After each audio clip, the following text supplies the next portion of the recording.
সম্পত্তি নিয়ে বিবাদের জেরে এক মহিলাকে মারধরের ভিডিও ভাইরাল হয়েছে সোশ্যাল মিডিয়ায়।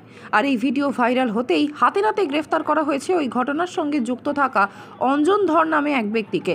তাকে গ্রেফতার করেছে বারাসাত থানার পুলিশ। এই ঘটনায় জড়িত থাকার অভিযোগে 14 দিনের জেল হেফাজত দিয়েছে আদালত। ঘটনাটি ঘটেছে বারাসাত নবপল্লীর পার্কের মাঠ সংলগ্ন এলাকায়।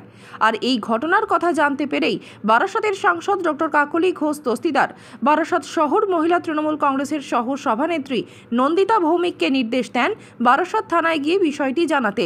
যদিও এই ঘটনায় আরও বেশ কয়েকজনকে ভিডিওতে দেখা গেলেও বাকিদের কেন গ্রেফতার করা যায়নি সেই নিয়ে প্রশ্ন উঠছে। পুলিশ সূত্রে জানা গেছে বাকিদের খোঁজ চলছে।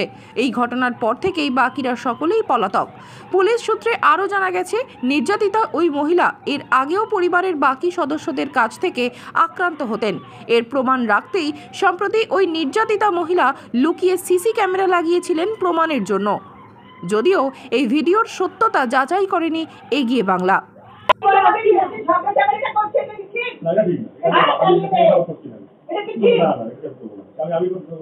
ওরা এসে যদি